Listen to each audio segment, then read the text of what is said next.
Hello friends, मेरा नाम दिलबर खान है और इस वीडियोस में हम लोग सर्वर के बारे में जानेंगे कि सर्वर है क्या और नेटवर्क में इसकी क्या रिक्वायरमेंट है, सर्वर को क्यों हम लोग यूज़ करते हैं, इसके बारे में थोड़ी सी मैं आपको इंट्रोडक्शन देना चाहूँगा।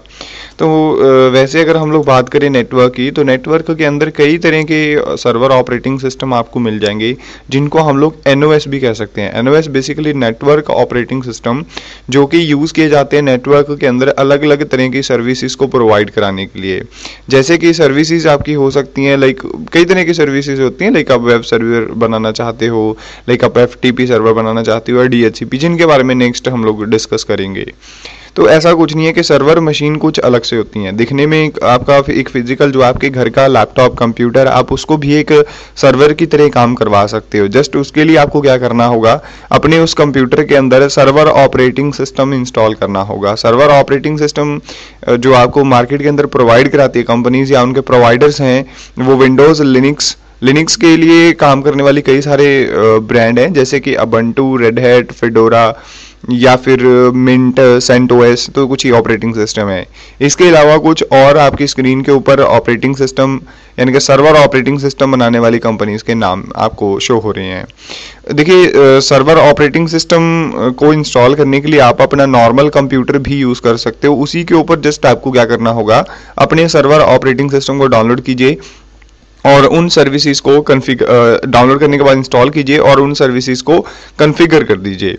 बेसिकली सर्वर क्या करते हैं, आपके क्लाइंट ऑपरेटिंग सिस्टम को सर्विसेज प्रोवाइड कराते हैं। जैसे कि आप लोग अपने कंप्यूटर के ऊपर इन तरह के ऑपरेटिंग सिस्टम यूज़ करते हो, जैसे कि विंडोज़ 8, 7 या 8.1 या फिर मैक या एंड्रॉयड, जैसे कि आप मोबाइल के ऊपर आप यूज़ करते हो एंड्रॉयड, विंडोज़ एक्सेट्रा। तो ये कुछ ऑपरेटिंग सिस्टम जो क्लाइंट साइड यूज़ किए जाते हैं। उसके बाद ये कुछ सर्वर के नाम अभी हम लोग डिस्कस करेंगे, जिनमें से सबसे पहले मैं आपको वेब सर्वर के बारे में बताना चाहूँगा। वेब सर्वर बेसिकली एक सर्वर है, जैसे कि आप google.com, yahoo.com या कोई भी एक साइट खोलते हो, तो क्या किया गया है, इंटरनेट के साथ कई तरह के सर्वर्स, जैसे कि गूगल ने अपना एक सर्वर लगा रखा है, या और भी कई तरह के मतलब मान के चलो कि कई तरह के सर्वर प्रोवाइडर्स हैं जो कि आपकी सिस्टम के ऊपर आपको वेब सर्विसेज प्रोवाइड करा सकते हैं। जैसे कि मेरा खुद का अपना एक सर्वर है जिसके ऊपर मैंने अपनी एक वेबसाइट लॉन्च कर रखी है, तो आप किसी भी टाइम उसके ऊपर जाकर के भी आप स्टडी कर सकते हो, जैसे कि networkingtutorial.net एक साइट है। तो ऐसी कई सारी वेब सर्वर्स बेसिकली कॉन्फ़िगर किए गए हैं जो कि वेब सर्विसेज आपको नेटवर्क के अंदर प्रोवाइड करवा सकते हैं। उसके अलावा एक और बड़ी फेमस टेक्निक चल रही है, दैट इज क्लाउड कंप्यूटिंग। तो आप लोग क्या कर सकते हैं, अपना क्लाउड सर्वर भी कॉन्फ़िगर कर सकते हो। वैसे अमेजॉन या ऐसी कई और ब्रांड है जो कि आपको ऑनलाइन क्लाउड सर्विस प्रोवाइड करवाती हैं। तो कई तरह के क्लाउड सर्वर्स हैं, उसके लिए आप मेरी क्लाउड सर्वर की वीडियो से हेल्प ले सकते हो। तो नेक्स्ट एक और सर्विस, आपको एक और सर्वर आप कॉन्फ़िगर कर सकते हो, that is DNS। DNS stand for domain naming services. ये क्या करता है, आपको जैसे आप कोई भी एक साइट खोलते हो, तो वेबसाइट खोलने के लिए आप नेम टाइप कर देते हो, लाइक www.google.com या कोई भी yahoo.com या facebook.com।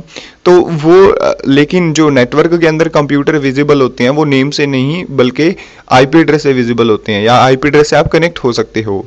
तो DNS सर्वर क्या करता है, उसको name to IP, IP to name resolve कराने की सर्विसेज प्रोवाइड कराता है। इसके अलावा DHCP भी एक सर्वर है, that is dynamic host control protocol. Dynamic host control protocol क्या करता है, आपके नेटवर्क के अंदर, जैसे कि आप इस इमेज के अंदर चेक कर सकते हो, सभी क्लाइंट्स को, अभी जैसे इस इमेज के अंदर आपको दिखाया जा रहा है, यहाँ पे क्या किया गया है, इस सर्वर के ऊपर एक सर्विस अप्लाई की है, that is DHCP। DHCP services आपके वाईफाई मॉडेम के अंदर, ADSL राउटर के अंदर या सिस्को राउटर्स के अंदर या फिर और कई तरह की डिवाइसेस के अंदर आपको ये सर्विस मिल जाएगी। तो आप लोग क्या कर सकते हो, DHCP सर्वर कॉन्फ़िगर करोगे जो कि आपके नेटवर्क के सभी क्लाइंट्स को सारी तरह की नेटवर्क कॉन्फ़िगरेशन, जैसे कि उनके लिए IP address, subnet mask, default gateway, DNS address etcetera, ये सारा कुछ प्रोवाइड करा देगा। उसके बाद नेक्स्ट और कई तरह के सर्वर्स हैं जो कि यूज़ किए जाते हैं, जैसे कि आप एक अपना DC यानी डोमेन कंट्रोलर बेसिकली बना सकते हो। डोमेन कंट्रोलर की कुछ टाइप्स हैं जो कि नीचे लिखी गई हैं, जैसे कि DC, ADC, CDC, RODC, ये कुछ सर्विसेज हैं। ये कुछ इनके अपने अपने मतलब आप कह सकते हो कि अपनी अपनी अथॉरिटीज़ होती हैं एक नेटवर्क को कंट्रोल करने की। लेकिन साफ साफ शब्दों में मैं ये कहना चाहूँगा कि DC और ADC और RODC ये सारे सर्वर्स हैं जो कि नेटवर्क को कंट्रोल करते हैं। नेटवर्क को कंट्रोल करते हैं, आपको सर्वर के अंदर ही ये मिलेंगे और एक्टिव डायरेक्टरी के थ्रू आप कॉन्फ़िगर कर सकते हो।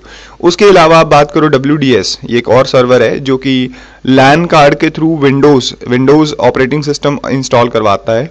ये विंडोज का एक ऑपरेटिंग सिस्टम मतलब एक ऑप्शन है सर्वर के अंदर, जिसके थ्रू इसकी full form Windows deployment services. आप लैन कार्ड के थ्रू बिना किसी CD या बिना किसी पेन ड्राइव की हेल्प लिए आप लैन कार्ड के थ्रू ही ऑपरेटिंग सिस्टम WDS सर्वर से इंस्टॉल करवा सकते हो। इसका पुराना नाम RIS यानी रिस सर्वर था, जो कि रिमोट इंस्टॉलेशन सर्विसेज के नाम से जाना जाता था। उसके अलावा आप वर्चुअलाइजेशन को भी यूज कर सकते हो। इसके लिए Hyper-V सर्वर माइक्रोसॉफ्ट ने लॉन्च किया है, Hyper-V सर्वर, जिसके थ्रू आप लोग क्या कर सकते हो, अपने सर्वर को वर्चुअल मशीन में डिवाइड कर सकते हो। यानी कि आपका फिजिकल कंप्यूटर एक ही होगा, लेकिन उस फिजिकल कंप्यूटर के अंदर मल्टीपल ऑपरेटिंग सिस्टम आप इंस्टॉल करके लाइक विंडोज या फिर आप इस तरह के कई तरह के ऑपरेटिंग सिस्टम, विंडोज़ के अलावा आप जैसे मैक इंस्टॉल करना चाहते हो वो भी हो जाती है, लाइक आप लिनक्स इंस्टॉल करना चाहते हो, आप फिडोरा या ऐसा कोई और एक ऑपरेटिंग सिस्टम, एंड्रॉयड, आपका फ़ोन का भी ऑपरेटिंग सिस्टम आप अपने एक लैपटॉप के अंदर इंस्टॉल करा के उससे काम कर सकते हो। उसके अलावा नेक्स्ट आपका जो mainly that is terminal server भी एक सर्वर है जो कि अपने टर्मिनल्स को नेटवर्क के अंदर शेयर कर देता है। जैसे आपके एक नेटवर्क के क्लाइंट्स हैं, वो लोग क्या कर रहे हैं, आपके नेटवर्क से कनेक्टेड हैं, तो आप लोग क्या कर सकते हो, टर्मिनल सर्वर के थ्रू सभी क्लाइंट्स को अपनी रैम, हार्ड डिस्क, प्रोसेसर, इन सारी सर्विसेज को शेयर कर सकते हो। इमेज के अंदर आपको दिखाया जा रहा है कि यहाँ पे एक कंप्यूटर है और बाकी के ये मल्टीपल्स यहाँ पे एक डिवाइसेस लगाई गई हैं जो कि क्या कर रही हैं, वो मल्टीपल कंप्यूटर्स के अंदर डिवाइड हैं, अलग अलग यूजर्स हैं, लेकिन इनके सिस्टम के ऊपर कोई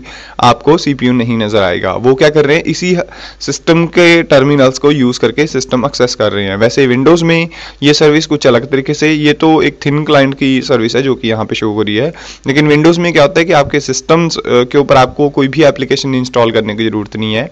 आप एक हैवी एप्लीकेशन को एक बढ़िया सिस्टम पे इंस्टॉल कीजिए, जैसे कि सर्वर पे आपने फोटोशॉप कर दी और आपको किसी भी क्लाइंट पे फोटोशॉप करने की जरूरत नहीं है। आप लोग टर्मिनल सर्वर के थ्रू उस सिस्टम के ऊपर यानी सर्वर सिस्टम के ऊपर इंस्टॉल की गई एप्लीकेशन को अपने कंप्यूटर के ऊपर बिना इंस्टॉल किए एक्सेस कर सकते हो, और जो भी प्रोसेस होगा वो उसी सिस्टम पे जाएगा, यानी रैम और जो प्रोसेसर यूज किया जाएगा वो आपके सिस्टम का नाम यूज करके वो सर्वर का ही यूज करेगा। तो ऐसी कई तरह के सर्वर्स आपको नेटवर्क के अंदर मिल जाते हैं। दरअसल सर्वर का मीनिंग है यानी जो एक ऐसी मशीन जो नेटवर्क के क्लाइंट्स को या नेटवर्क के यूजर्स को अलग अलग तरह की सर्विसेज सर्व करे। वो एक विंडोज ऑपरेटिंग सिस्टम भी हो सकता है, वो एक सर्वर भी, हाँ नो डाउट। माइक्रोसॉफ्ट ने या लिनक्स ने या ऐसे कई सारे कंपनीज ने क्या किया है, प्रॉपर NOS यानी नेटवर्क ऑपरेटिंग सिस्टम डिजाइन किए हैं जो कि बहुत तरह की सर्विसेज प्रोवाइड करा सकता है। जैसे कि आप चाहो तो अपनी विंडोज ऑपरेटिंग सिस्टम यानी क्लाइंट ऑपरेटिंग सिस्टम XP को भी या 7 को या 8 को भी एक सर्वर बना सकते हो। आप प्रिंट सर्वर बना सकते हो, उसे बेसिकली FTP सर्वर भी बना सकते हो, वेब सर्वर भी बना सकते हो। तो इस तरह की कई तरह की सर्विसेज आप इंस्टॉल करवा पाओगे। लेकिन सही शब्दों में जो सर्वर का मीनिंग है, यानी कि जो कोई भी सर्विस, किसी भी तरह की कोई एक सर्विस किसी एक दूसरे क्लाइंट को प्रोवाइड कराए। अब ये भी कह सकते हो जैसे YouTube का भी एक सर्वर है जो कि आपको वीडियो सर्व करता है, या गूगल का भी एक सर्वर है जो आपको इन्फॉर्मेशन प्रोवाइड कराता है, या जीमेल का एक सर्वर है जो आपको मेल ID प्रोवाइड कराता है। तो ऐसे कई तरह के सर्वर्स हैं जो कि नेटवर्क के अंदर आप यूज करते हो, जिनमें से अभी जो मैंने आपको इंट्रोडक्शन दी, इनमें से कई तरह के सर्वर तो ऑलरेडी आप यूज कर रहे हो। लेकिन हम लोग क्या करते हैं, नेटवर्क के अंदर भी ऐसी सर्विसेज को यूज करते हैं ताकि नेटवर्क को और भी फास्ट, सिक्योर और ज्यादा अच्छे से चलाया जा सके। तो ये कुछ सर्वर के बारे में इंट्रोडक्शन थी। अभी नेक्स्ट वीडियोस में हम लोग सर्वर की इंस्टॉलेशन, सर्वर की कॉन्फ़िगरेशन और सर्वर के ऊपर कई सारी नई चीजें सीखेंगे। तो इस वीडियोस में इतना ही। इसके अलावा अगर आपको मेरी वीडियोस अच्छी लग रही हैं तो आप लोग मेरी वीडियोस को लाइक और मेरे YouTube चैनल को सब्सक्राइब भी कर सकते हो। इसके अलावा मेरा Facebook पेज है, आप उस पेज को भी लाइक कर सकते हो। ये सारी डिटेल्स आपको नीचे डिस्क्रिप्शन के अंदर नजर आ जाएगी। इस वीडियोस में इतना ही। Thanks for listening.